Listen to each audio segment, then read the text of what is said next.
draft is almost here. Today we will be ranking our top wide receiver prospects. We will each go through and give you our top 5, starting with number 1. I think it's going to be pretty consensus up top, but then might get a little different with the last 2 or 3. So who wants to start us off with their first wide receiver? I feel like it's going to be universal. I feel like it's pretty exciting is what it is. These guys are electric up top. I think the top 3 guys obviously are Marvin Harrison Jr., Rome, and Malik Neighbors. You know, you could probably splice them. You're splitting hairs, but all these guys I think are top 15 talents. This is a ranking show. You got to start. Yeah, I know. Well, I'm just throwing it out there, throwing a little preface. Like I love all 3 of these guys up top, and then it falls off really hard for me. Oh, it does. It's like a hard fall off. Like you don't think.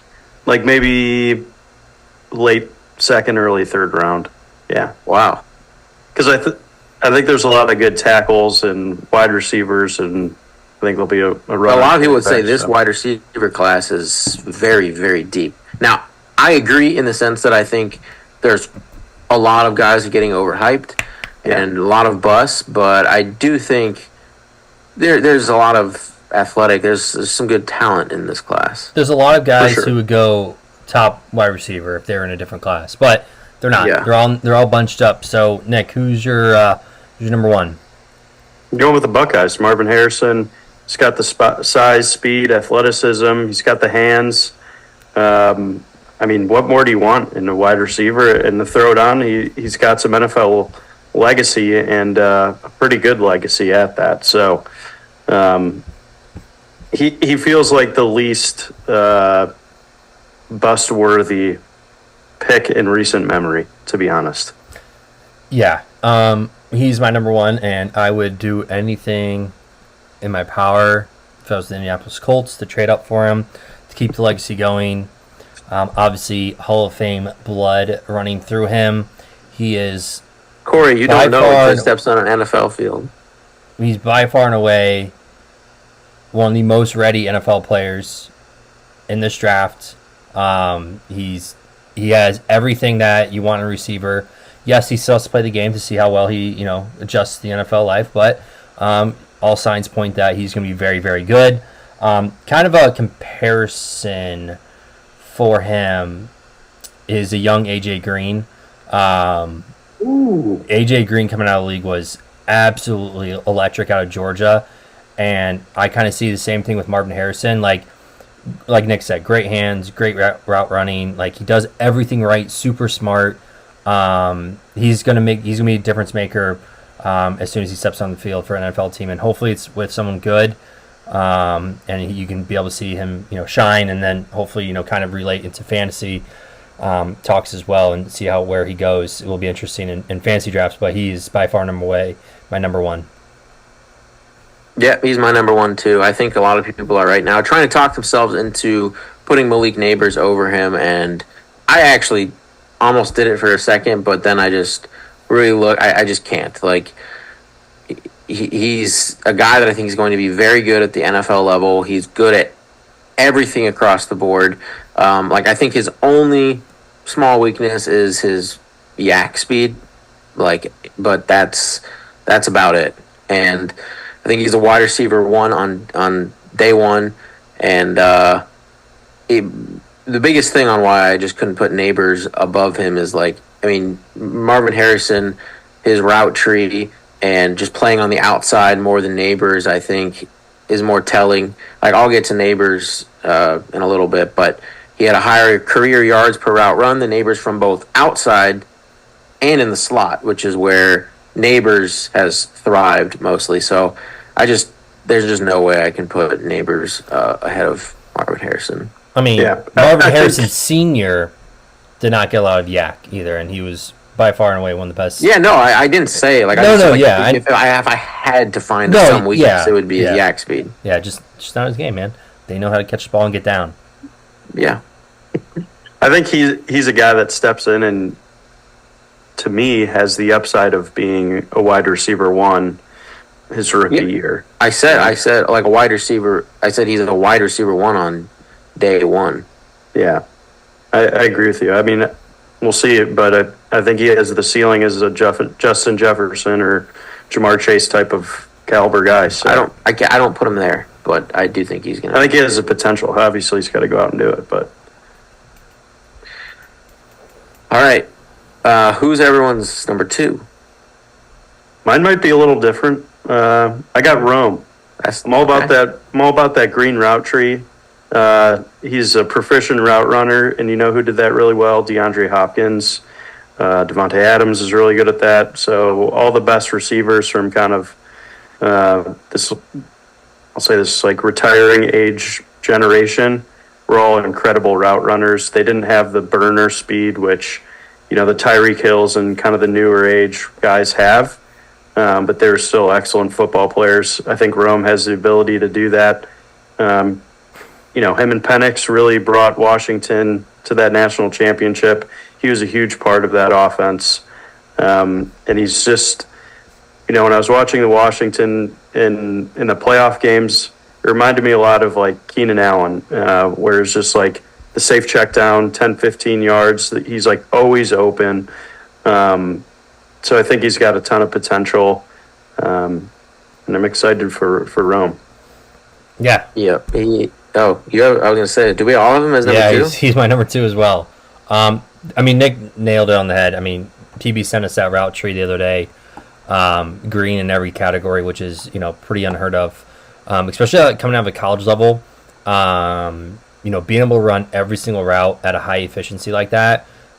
It's, you know, you're good at some things and you got to work on some other things, but coming out of college and, you know, having that ability to be able to do that is quite impressive. And no kind of hit on Michael Penix. I mean, Penix is Penix. Like, he's an okay quarterback. You know, he's not an NFL caliber quarterback, you know, that's going to be able to lead success. So wherever Rome goes, like, he's going to be able to find success if you can give him the ball. I think the one knock on him that he'll have to work on is obviously his blocking. I mean, they really didn't run the ball much at Washington, so his run blocking ability will definitely need to be worked on. I'm not drafting a wide receiver because he could block or not. Yeah, but I understand that, but you want guys that just are always out there. They're always contributing. Yeah, and you want, you know, when your running back springs down the outside, you want to be able to hold your block. Comparison wise, I want to say modern age. Well, not modern age. Someone in the NFL close to maybe like a CeeDee Lamb. Play different kind of positions. You know, CeeDee obviously plays more from the slot and primarily from the slot. This year. Rome is more of an outside guy, but I think Rome could probably you know, do very, very well in that slot position. So, I got Rome as number 2. This year's Puka for sure. Okay. Everyone's trying to find this year's Puka, which I don't think there's going to be a Puka just late in the draft that just does what he just did. This is one. No, there's rarely what Puka is. Like, the Pukas are these like top guys. That's who usually performs like Puka, and not even then. But I think this is probably our biggest hot take is just all of us having Neighbors outside of the top 2. I mean, people are trying to put him at number 1 right now, but I'm going Rome over Neighbors. We'll give credit. It's Matt Harmon's reception perception. That's the route tree that showed success with every single route. So I think he's the most versatile wide receiver in the entire class. He is very, very fast for his size. His combine results show he ran a 4.45, but he ran a 4.34 this offseason. And in game, he just looks very fast at his size. Insane body control. He's the best contested catch wide receiver in the entire class. In 2023, he had the most first downs, the most deep yards, and the most intended air yards of any wide receiver. Good blocker, like we covered. He just does everything well. His only weakness, which I kind of mentioned to you guys in the chat earlier, like, it is at the line of scrimmage. He can get jammed up, and like his releases will get disrupted sometimes. Like, I think a really physical defensive back can take advantage of that early in his career. But if he can overcome that, I mean, the sky's the limit for him. I mean, this guy. I do think the Bears. We'll see, but I think they should get him if he's there over like a tackle or anything. Yeah. Yeah. So, yeah, number 2. Number 3. Yeah. Neighbors. Yeah.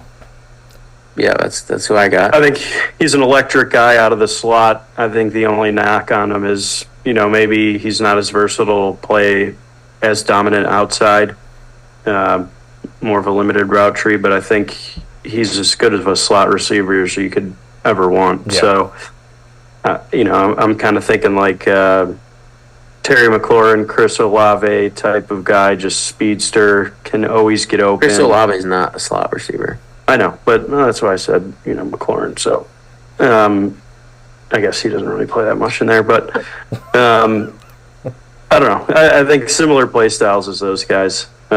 Just amazing downfield burners, agility. So, love the speed. Yeah.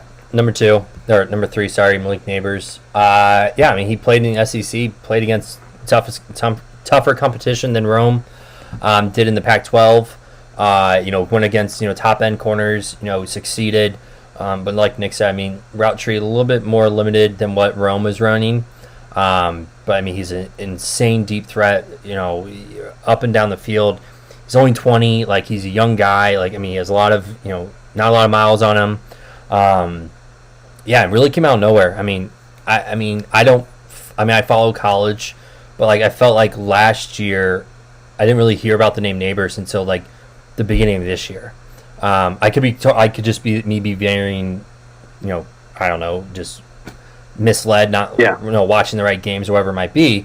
And nothing wrong against that, but obviously with where he's coming from out of LSU with Jaden Daniels throwing the ball, obviously a top 5 quarterback, top 5 pick primarily.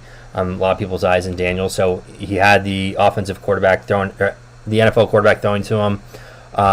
In comparison for Neighbors, I don't really. Do you guys have one that kind of sticks out to you, like in this current NFL or past NFL? If he hit his ceiling, like and probably like an Antonio Brown type. Antonio Brown without the nutcase. Tank Dell. Tank Dell. Okay. Yeah, Tank Dell's electric. Yeah, but he's 1 year into the NFL. He played like 8 games. I think he's similar to play style to like Terry McLaurin. Oh yeah, you said that. Yeah. I saw something. Someone say DJ Moore, which I don't see that. I don't see that either. So I was just curious if you guys had anything. So no, Tyreek Hill.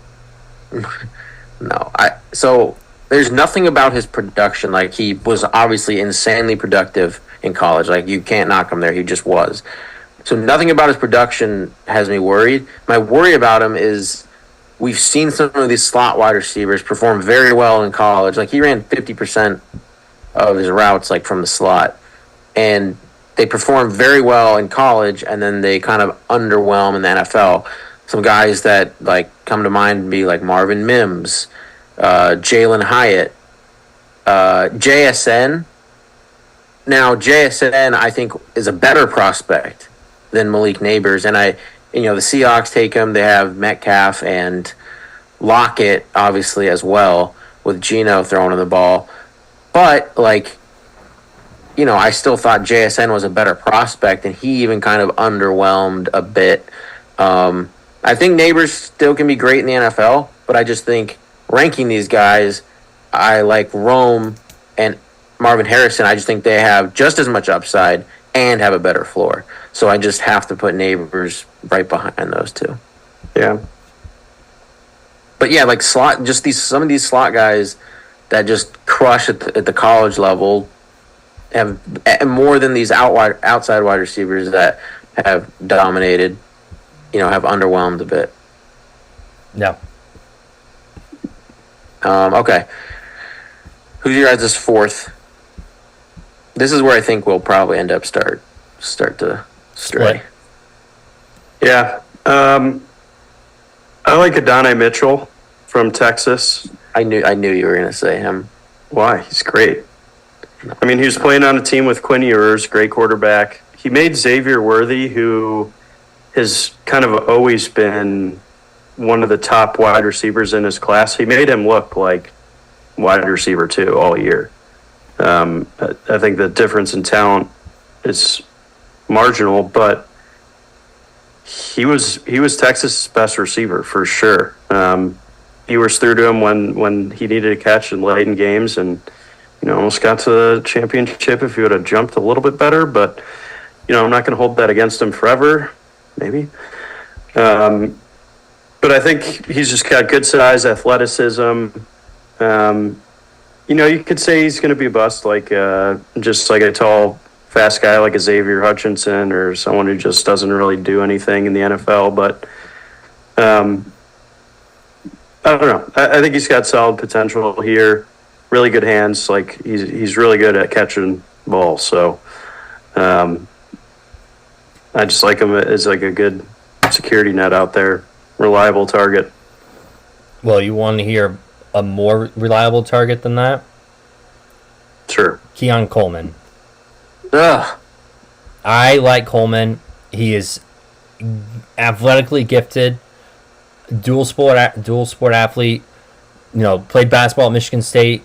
Moved down to Florida State. Played football there. I get it.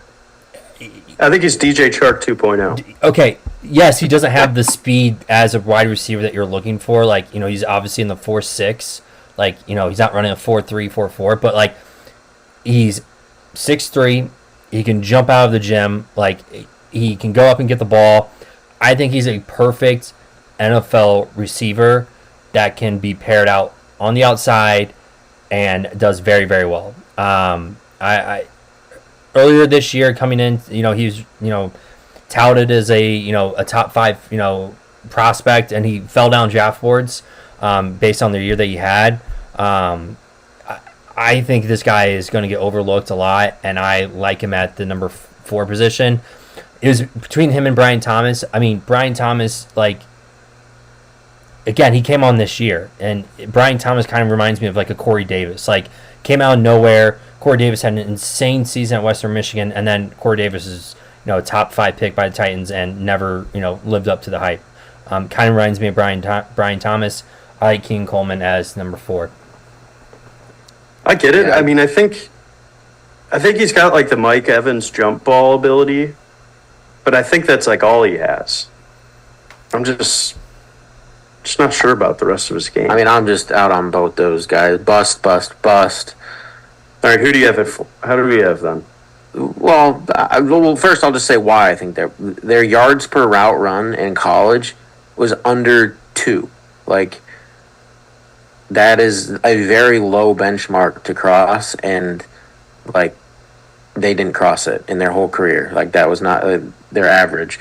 That is a very low bar to clear for a career yards per route run in college, and they could not cross that. That's a major red flag. It's also the systems they're playing in. Yeah. What? The systems they're playing in too.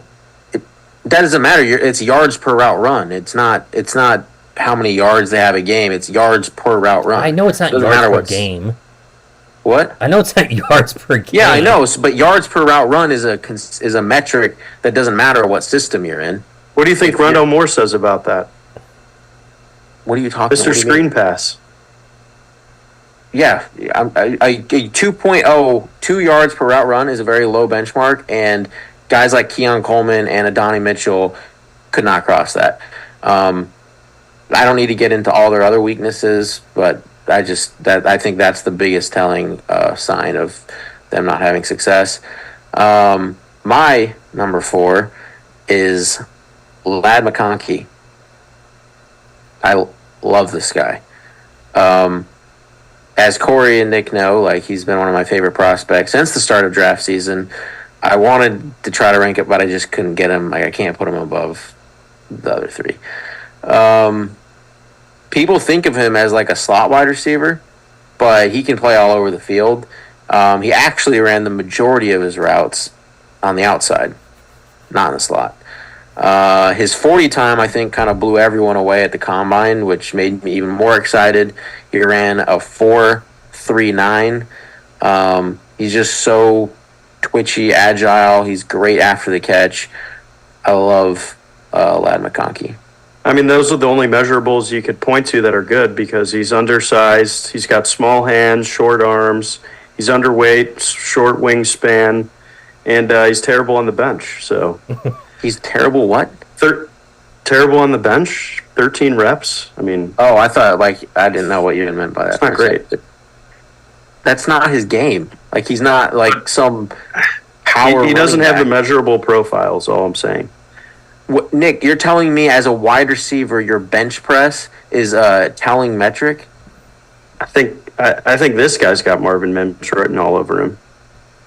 No. I mean, you got to be able to stand in there and try to brace yourself. Marvin for Mims was a safety slot running down the receiver. field on you. Marvin Mims was a slot receiver. I'm just saying. I think he's like a quick stir out there. But that's just not that good. I mean, All right. Just me. No. just me. He's, All right, he's well- very good. He's my number 5. So I mean, Hmm. I like him.